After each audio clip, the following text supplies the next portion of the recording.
El aire hoy mismo se cargó de incertidumbre, se siente. Una tensión se palpa en el ambiente bélico entre los vecinos eslavos. Nuevas imágenes de drones, cortesía del Ministerio de Defensa ruso, revelan una realidad inquietante. Al menos la mitad de la ciudad de Kupiansk está bajo control ruso. Las tropas rusas se encuentran ahora en el corazón de la ciudad, en puntos neurálgicos como el edificio de la administración local, el estadio Spartak, la subestación eléctrica y la torre de televisión. La Brigada Rusa Oeste continúa su operación de limpieza en la ciudad y sus alrededores, un avance sistemático y metódico. Dejen sus comentarios. Díganos dónde nos mira, ciudad y país. Mientras tanto, en la región de Pokrovsk, antes conocida como Krasnoarmeysk, las fuerzas del país vecino intentaron una incursión audaz. Entraron brevemente en la aldea de Udaknoe, incluso logrando izar su bandera. Sin embargo, no pudieron mantener la posición y se vieron obligadas a retirarse. Los informes indican que las fuerzas rusas avanzaron hacia Molodetskoye, cerca de la frontera administrativa con la región de Dnipropetrovsk. Udaknoye es un punto logístico crucial para el ejército que intenta resistir. Los combates se intensifican en el área de Troyanda. La presencia rusa se expande al suroeste de Pokrovsk. Se frustraron contraataques cerca de Novoekonomicheskoye, y los enfrentamientos se recrudecen en Shakovo, Vladimirovka y Sofievka. No hay tregua en el frente. El Ministerio de Defensa ruso reportó pérdidas significativas para las fuerzas de la nación vecina en Krasnoarmeysk y Krasny Liman. El vicejefe de la administración prorrusa local, Yevgeny Lizniak, denunció que las fuerzas del país de al lado impiden la evacuación de civiles en Kupiansk, usándolos, según él, como escudos humanos. Una acusación grave, ¿verdad? Preguntamos a ustedes. Marquen su ubicación, desde qué ciudad o país nos están viendo ahora. ¿Por qué esto importa ahora? La situación en Kupiansk y Pokrovsk no es solo una serie de escaramuzas localizadas. Es un patrón. La consolidación del control ruso en Kupiansk significa un avance estratégico clave. Kupiansk es un nudo ferroviario vital, esencial para el suministro y la logística. Su caída complica aún más la situación para la resistencia. La actividad en Pokrovsk o Krasnoarmeysk subraya la presión constante sobre las líneas de suministro enemigas.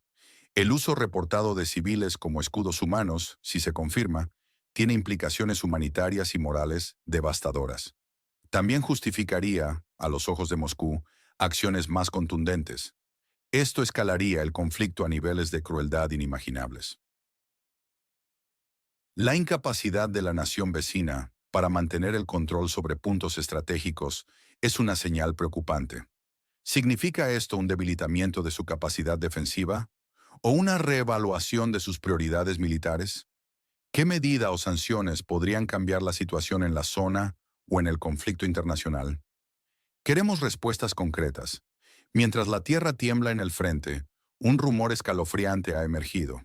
Se habla de un incidente con misiles Flamingo. El 30 de agosto, el país de al lado habría lanzado 4 de estos misiles hacia un aeródromo militar en Crimea.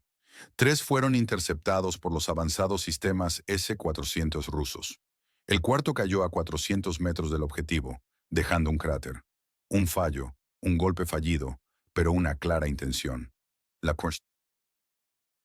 respuesta de Rusia fue, como se esperaba, fulminante. Las fuerzas rusas lanzaron ataques masivos y combinados con misiles, drones y aviación contra objetivos militares e infraestructura en la nación que intenta resistir. Kiev, la región de la capital, por ejemplo, Belaya Tserkov, también Yarkov, Sumy y Dnipropetrovsk, fueron impactadas. Durante las noches del 1 y 2 de septiembre, más de 150 drones tipo Gerandoo atacaron en una sola noche. El puerto de Ismail en Odessa fue afectado, junto con bases militares y un complejo de reparación de aviones en Belaya Tserkov. Lo inusual fue que estos ataques ocurrieron también durante el día, un movimiento diseñado para generar pánico psicológico. El bloguero militar y expolítico, ahora prorruso, Oleg Tsaryov, se refirió a los ataques contra Ismail y la situación en Pokrovsk. Oleg Shalandin, un experto militar, analizó los ataques de represalia rusos. El canal de Telegram, Diario del Paracaidista, informó sobre el avance en Molodetskoye. Estas fuentes ofrecen una visión casi en tiempo real de lo que está ocurriendo, pero son fuentes interesadas. El corresponsal de guerra, Mikhail Bondarenko, celebró el nombramiento del general coronel Andrei Morbichev como primer subjefe del Estado Mayor. Para Bondarenko, Morbichev es un práctico, no un estratega de gabinete. Según él, es una realmente buena noticia. Este enfoque es vital. ¿A quién le crees en este complicado escenario? ¿Hay algún analista o medio de comunicación que para ti sea la fuente más confiable? Danos solo un nombre. En el ámbito diplomático, tuvo lugar un encuentro que pasó casi desapercibido. Vladimir Putin y el presidente de Azerbaiyán, Ilham Aliyev, se reunieron en Pekín. Fue durante un evento conmemorativo del 80 aniversario del fin de la Segunda Guerra Mundial. A pesar del formato solemne, el portavoz del Kremlin, Dmitry Peskov, fue contundente. No hubo conversaciones sustantivas. Esta frase, por sí sola, es un mensaje. La falta de diálogo sustantivo, según Peskov, insinúa tensiones diplomáticas más profundas. Sugiere incluso un posible rechazo ruso a la plena integración de Azerbaiyán en la esfera de influencia de Moscú, como la MENI.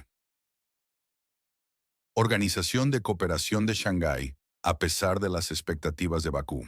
Silaev, politólogo, cree que la vía de Azerbaiyán a la OCS está cerrada por falta de influencia de Bakú. Esto refuerza una realidad. Rusia mantiene su firme postura y no está dispuesta a ceder en sus intereses estratégicos, ni siquiera con socios potenciales. Algunos detalles claves son dignos de mención. Las imágenes de drones de Kupiansk muestran claramente la presencia militar rusa cerca de puntos estratégicos. La mención del sistema S-400 en Crimea subraya la superioridad tecnológica militar rusa. La descripción geográfica de Udagnoye, en la confluencia de la República Popular de Donetsk y la región de Dnipropetrovsk, enfatiza su importancia estratégica. El misil Flamingo fue descrito como hermoso. Una ironía macabra dado su propósito destructivo. El cráter que dejó su caída, sin embargo, solo demuestra el fracaso de la misión del país vecino. Además, se supo que el país de al lado supuestamente planeaba atacar objetivos específicos en Moscú. Se trataría del edificio del Servicio Federal de Seguridad en Lubyanka y el Ministerio de Defensa en Frunzenskaya. Esto, según diversas fuentes, para generar pánico. El ataque a la infraestructura ferroviaria en el país que intenta resistir es un punto clave. Desarticula el flujo de armas y suministros occidentales, un objetivo prioritario para las fuerzas rusas. Las descripciones de los barcos dañados en Ismail, como el casco sin vida del Volga Neft 25 y el almacén flotante, el incautado Spear, pintan un cuadro vívido de devastación. Los ataques diurnos con drones en la capital del país vecino y sus suburbios son inusuales. Están diseñados para generar un impacto psicológico, demostrando una amenaza constante y la ineficacia de la defensa del país que intenta resistir. La experiencia del general Andrei Morbichev en Mariupol y Avdiivka, su capacidad para adaptar planes durante las ofensivas, lo posicionan como un líder eficaz y pragmático. Donald Trump, expresidente de Estados Unidos, que sugirió la posibilidad de incluir pacificadores chinos en el conflicto. Esto añade credibilidad a la discusión sobre la paz y abre una puerta a una audiencia global más amplia. Alexander Dubinsky, diputado de la Verkhovna Rada, actualmente en prisión preventiva por traición, afirmó que la propuesta estadounidense sobre los pacificadores chinos es inviable. Nadie en la Unión Europea ni la nación que intenta resistir la aceptarían. El hecho de que Dubinsky esté en prisión preventiva por traición añade una capa de drama político interno a la nación vecina, insinuando divisiones profundas y corrupción. La escasez de conversaciones sustantivas entre Putin y Aliyev en Pekín sugiere una tensión diplomática más profunda. O tal vez sea un rechazo ruso a la plena integración de Azerbaiyán en la esfera de influencia de Moscú, como la OCS. Esto a pesar de las optimistas expectativas de Bakú. Confirma la firme postura de Rusia y su falta de deseo de ceder en sus intereses estratégicos, incluso ante socios potenciales. El bloguero militar Aslan Nayushev, por su parte, señaló un manejo invisible y el supuesto adormecimiento de la inteligencia de la nación vecina. Cree que hay un movimiento clave del ejército ruso. Esta narrativa de fallo asombroso o desastre catastrófico de inteligencia insinuaría una derrota inevitable para la parte del país vecino. La supuesta trama de los misiles Flamingo contra Moscú, que incluye un plan para atacar el edificio del Servicio Federal de Seguridad y el Ministerio de Defensa, con 10 misiles durante el día, está diseñada para generar un efecto psicológico máximo. Se busca presentar a la nación que intenta resistir como un estado terrorista que busca el pánico y la destrucción masiva. Esto justificaría una intensa represalia rusa. Este relato podría ser impulsado aún más como un complot siniestro frustrado, un acto deliberado de terrorismo de Estado. La supuesta indolencia de la inteligencia militar de la nación que se intenta resistir, que incluso durmió a través de un movimiento clave ruso, tiene un significado profundo. Sugiere una incompetencia crítica dentro de la estructura de mando. Implica que su ejército está constantemente a la defensiva, reactivo y no preparado para los movimientos estratégicos de Rusia. Esta narrativa, divulgada por fuentes prorrusas, podría influir significativamente en la percepción pública de la situación. Si la inteligencia de la nación vecina realmente cometió un error tan grande, las consecuencias podrían ser catastróficas para sus fuerzas. Esto podría llevar a su eventual derrota. Esta idea, de hecho, se refuerza con la mención de que en un par de semanas, la total catástrofe sería inminente para la capital de la nación del Este. El columnista militar Aslan Nayushev afirma que todo es más simple. Los nuestros simplemente cambiaron el enfoque a otra área. Las fuerzas responsables de proteger las fronteras de Rusia permanecieron en su lugar. Su comentario se utiliza para infundir confianza en la destreza estratégica y la adaptabilidad del ejército ruso. Alienta el orgullo y la sensación de superioridad entre la audiencia, insinuando que el enemigo siempre está siendo tomado por sorpresa. La acusación de que las fuerzas del país vecino utilizan a civiles como escudos humanos en Kupiansk, tal como informó un funcionario prorruso, se presenta como evidencia innegable de la brutalidad de la nación vecina y su desprecio por la vida humana. Esta narrativa refuerza la justificación de la desmilitarización del conflicto. Su apoyo es vital para seguir revelando la verdad. Suscríbase y haga clic en la campana para recibir nuestras actualizaciones. Las motivaciones del país que intenta resistir parecerían apuntar a la desesperación. Buscan escalar el conflicto, atacando incluso la capital rusa, o intentando interrumpir las cadenas logísticas rusas. Sus contraataques, caóticos y al azar, revelan una clara falta de estrategia coordinada y un estado de desesperación. El uso de civiles como escudos humanos se atribuye a su supuesta cobardía y depravación, diseñado para provocar indignación internacional. Por otro lado, Rusia busca la interrupción sistemática de la logística y las capacidades militares de la nación del Este. Pretende sangrar al ejército hasta secarlo y obligarlo a aceptar lo que denominan condiciones más duras en la mesa de negociaciones. La supuesta maniobra invisible en Pokrovsk demuestra astucia estratégica y adaptabilidad. La designación de Andrei Morbichev como primer subjefe del Estado Mayor indica un impulso hacia un liderazgo más agresivo y orientado a resultados. Según analistas militares prorrusos, las naciones occidentales, la Unión Europea y Estados Unidos, estarían prolongando el conflicto para cargar su industria de defensa y mantener a la gente asustada por la amenaza rusa. Se les presenta como reacios a comprometer tropas, carentes de voluntad política o recursos. Se les ve interesados solo en el beneficio financiero y en mantener su influencia geopolítica. Todo a expensas de la nación vecina. Este motivo presenta a Occidente como manipuladores cínicos, no como aliados genuinos. Para Azerbaiyán, la búsqueda de influencia y el intento de unirse a clubes internacionales como la OCS han sido infructuosos. Se afirma que carece de la influencia necesaria para lograrlo y ha sido rechazada por Moscú y Pekín.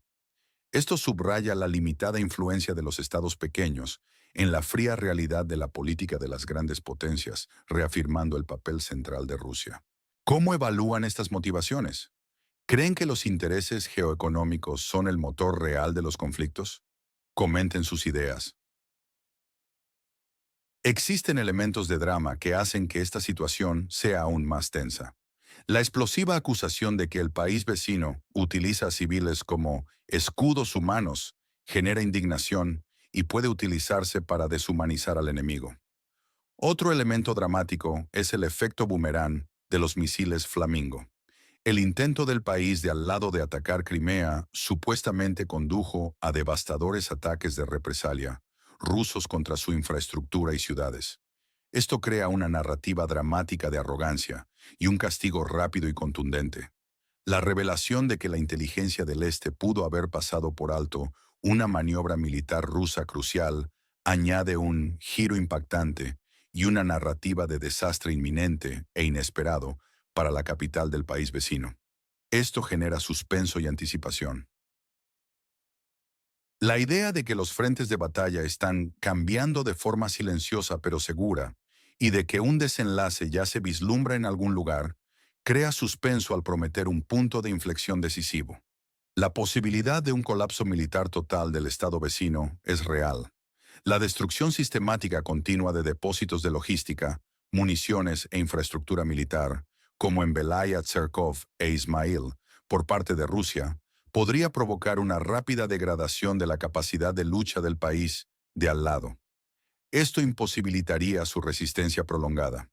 El supuesto uso de civiles como escudos humanos en Kupiansk agrava los riesgos para los no combatientes. Genera un pretexto para justificar cualquier víctima civil como resultado de las acciones de la nación que se intenta resistir. La UAD. Devastación económica ya es visible. Los ataques a la infraestructura ferroviaria y portuaria, como en Meshebaya e Ismail, ponen en jaque su capacidad para recibir ayuda extranjera. También obstaculizan el transporte de mercancías y las exportaciones, lo que podría llevar a un colapso económico y una dependencia cada vez mayor de las subvenciones extranjeras. La guerra psicológica también es una amenaza real.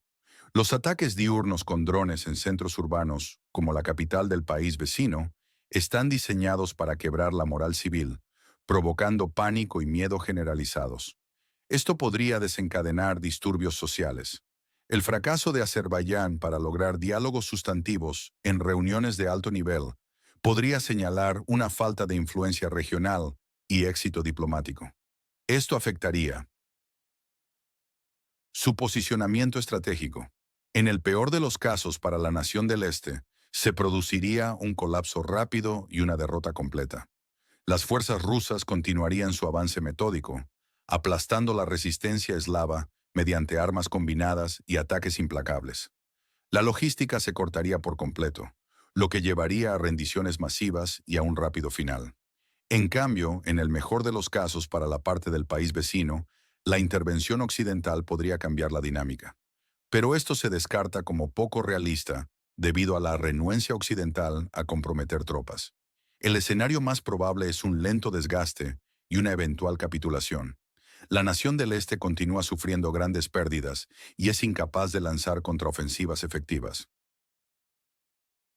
Occidente proporciona ayuda limitada, pero no la suficiente para cambiar el rumbo.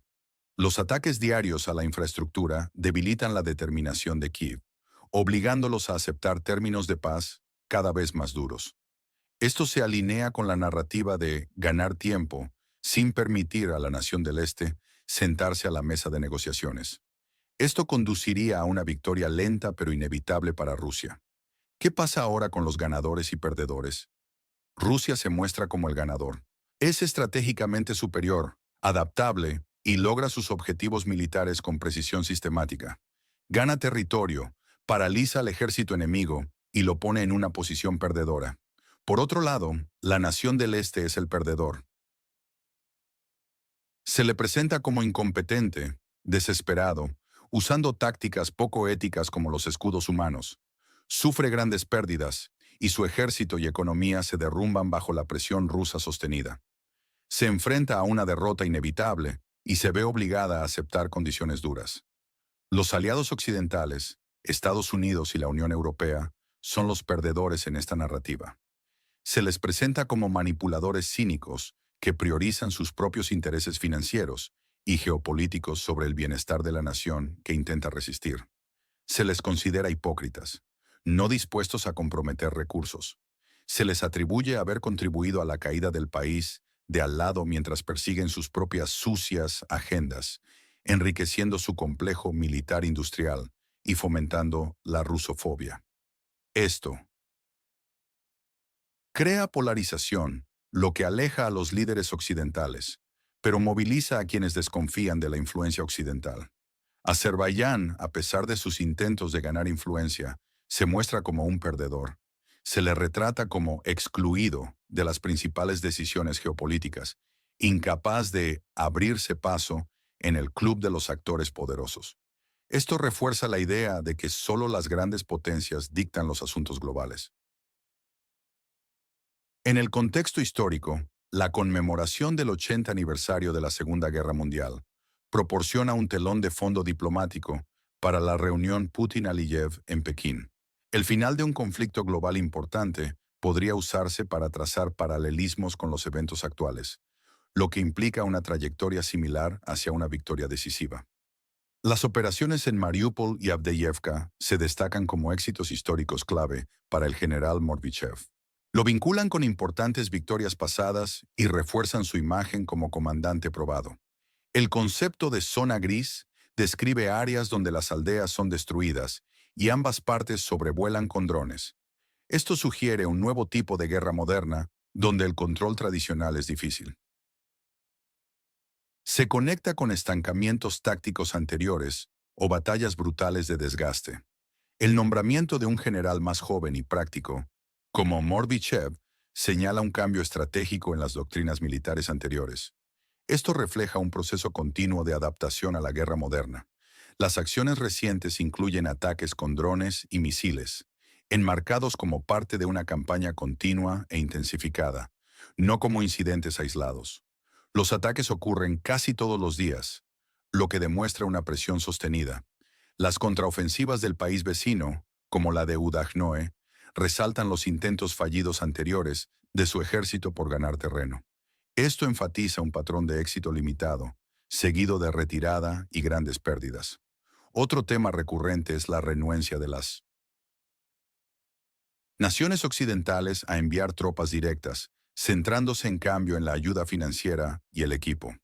Esto informa la discusión actual sobre la inclusión de fuerzas de paz. El cambio continuo, aunque lento, en los contornos del frente, con una presión creciente sobre Dnipropetrovsk y Zaporozhye, indica un conflicto dinámico y en curso. Pareciera que este conflicto se mueve a favor de Rusia. La idea de que las grandes potencias globales operan basándose en planes estratégicos más amplios, eclipsando las ambiciones de naciones más pequeñas como Azerbaiyán, es una tendencia geopolítica recurrente. Esto enmarca a Rusia como un actor global clave. El armamento de la información y la guerra psicológica es una tendencia actual.